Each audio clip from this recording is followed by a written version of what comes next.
Yo, I'm Zale, and I'm here to tell you, Naruto isn't as strong as you think. I know that sounds crazy. He's like one of the strongest people ever. Oh man, I've been hearing so many bad arguments. I can't even call them arguments. But the overhype is real. He's not as strong as you think. So, let's get into it. Naruto is a series I know I don't have to waste time getting into. It doesn't need an explanation and is a very favorite series for many people. The nostalgia alone. It was part of the Holy Shonen Trinity, or HST for short, for a reason. But this isn't why I'm here. Why I'm here is because of two reasons. For my next video, I'll be covering Naruto as the fighter he is, the stats he has, his abilities, etc. But as I say every time, I'll be covering those feats, his powers and scaling. Everything will be proper. I will not calc stack abuse. I will not take unbacked statements, and I will be separating out the attack potency from the destructive capacity shown. This statement, that's almost like my statement for things. It's a very important one. I want people to understand that this will be an actual fair representation and an understanding of his power. Because the second reason for this video is, once again, Naruto is way too overhyped. Now, I personally believe it's because people tend to let bias get in the way. Proof isn't expected, usually on a basis of that bias, and logic isn't followed consistently. So here, I'll be covering why you'll hear all these crazy claims of power, why they don't work. So, here's a very important part. If logic and proof matter to you. Again, if logic and proof matter, this is for you. So let's get started. First off, if you haven't seen my first 3 videos covering how to determine how strong feats are with things like AP versus DC, how to properly scale, as well as hacks, logic, and unbacked claims, I'd highly recommend doing so, with the strongest emphasis on the first and third videos. They will directly address many things here. That said, isn't Naruto at least planet level? A lot of people seem to think so, and let me ask, are you talking about planet level destructive capacity, DC? Or do you mean planet level attack potency, AP? Do you mean he's planet level and that it'd be destroyed but not outright busted apart? Or do you mean he'd actually literally one-shot it instantly? Planet level Naruto isn't usually very clear. Most people don't really get into the finer details of what they mean by planet level. But one thing is very clear, because I can answer this planet level question. He's not planet level. Stop. Please stop. If logic and proof, aka feats, don't matter, then leave. But feats matter. At most, you could say that if he cloned himself hundreds of times and had them each hit the planet with his strongest attack, he could cause enough damage to potentially end the planet. This would fall directly under destructive capacity, however, and this is a nearly useless stat in determining a fight's outcome.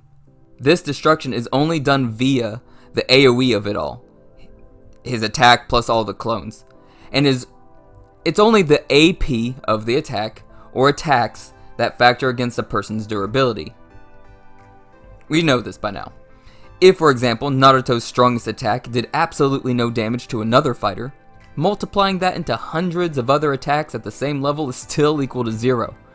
In this case, having a single, more potent attack would be far better in the fight, even though that single attack could never hope to destroy as much as the hundreds of weaker attacks. His DC is uselessly and only arguably planet level.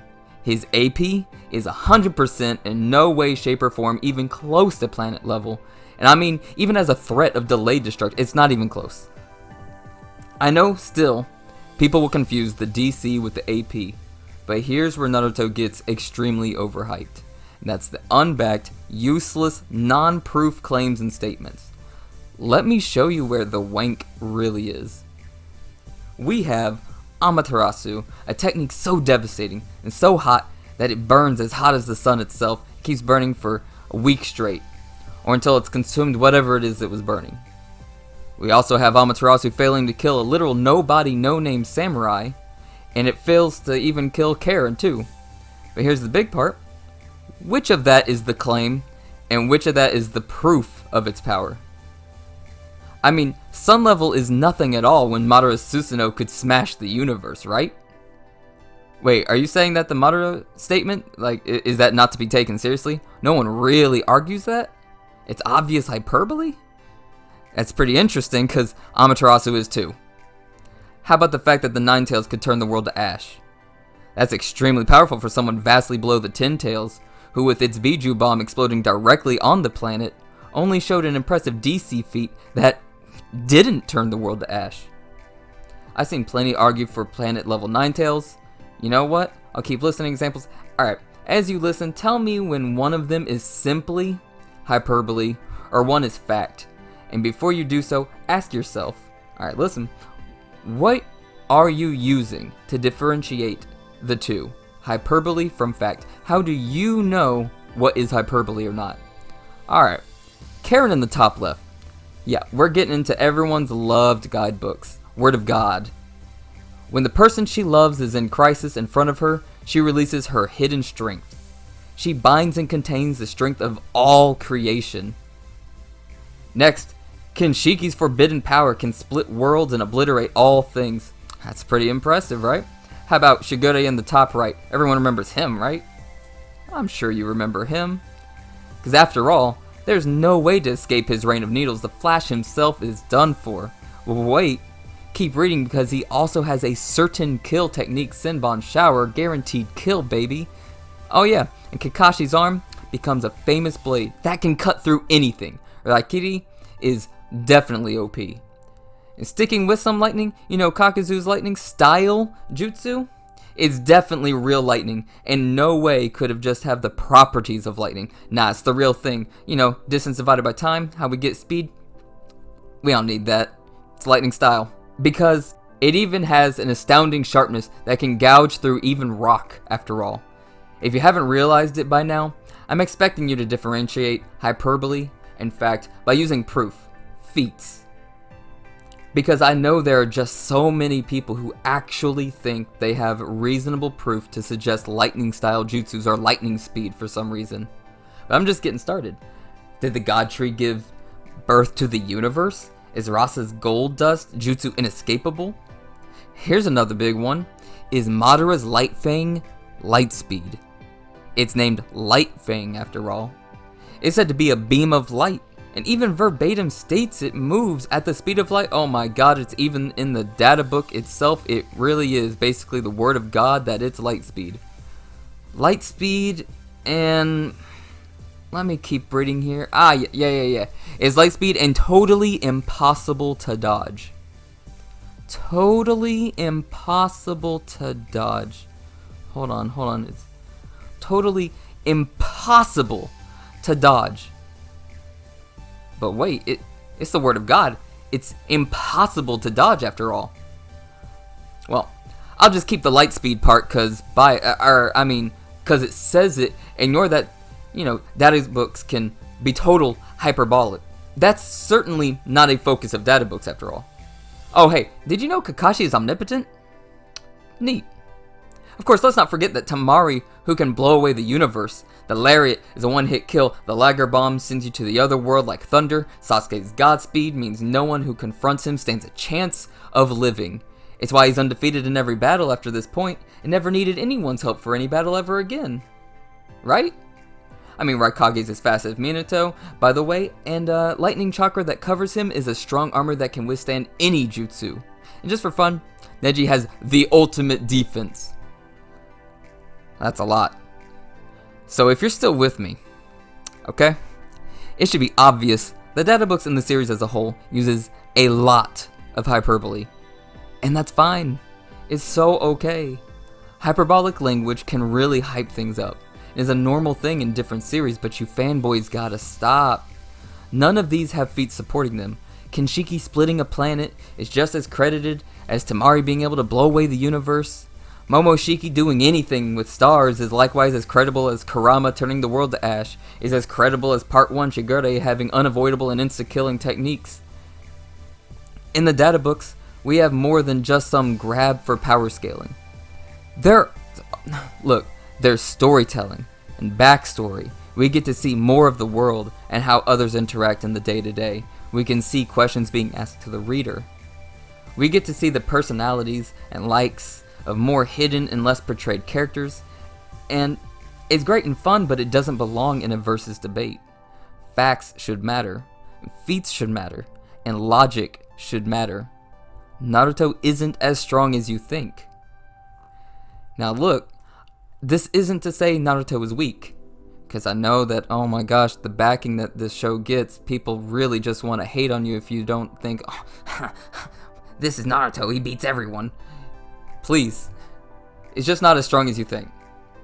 Hell, look, within the first moments of fighting Kaguya, we see a dimension where they have lava beneath them, and this lava is portrayed repeatedly and consistently as being a literal death to those who would fall in. Lava.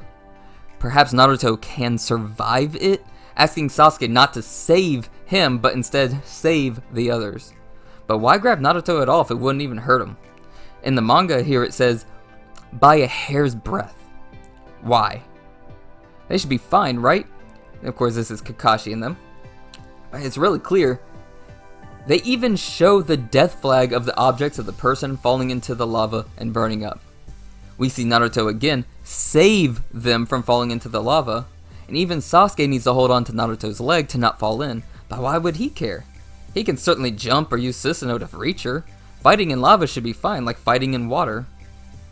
Unless it could actually really damage or really just outright kill them. But even if the others may die, again, Naruto and Sasuke scale a good bit above them, so they'd be fine, right? No!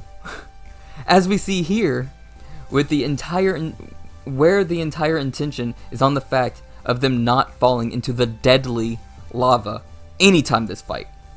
Likewise, we see Naruto and Sasuke physically stuck in ice, where Amaterasu was needed for Sasuke to get them out. And the last thing I'll cover is another speed feat people misunderstand.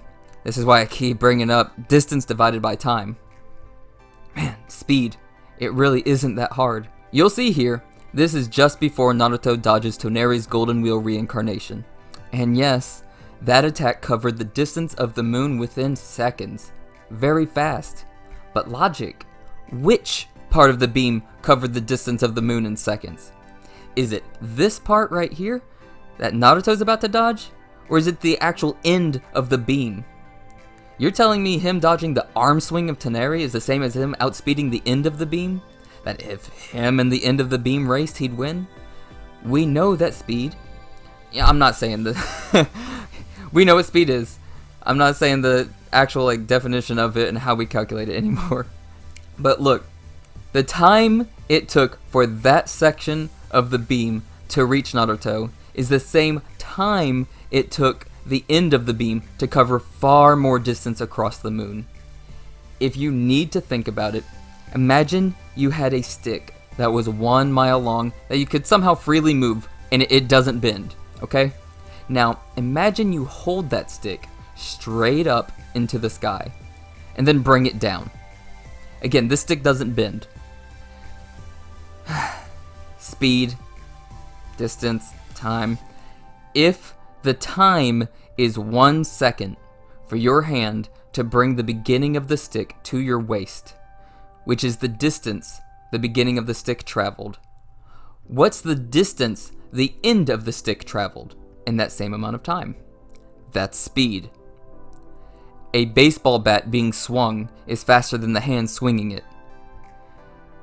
What Naruto dodged is not an impressive speed feat. So here we are, after looking at all these crazy amount of hyperbolic claims that go on. Why is Naruto overhyped? Why do people think they're planet level? Why do people say one thing in Naruto is fact, but in the same breath and with the same amount of proof, none, that makes another character stronger than them, say it's hyperbole? This jutsu's unbeatable, that jutsu's inescapable, no one can stop me, yada yada, etc, etc.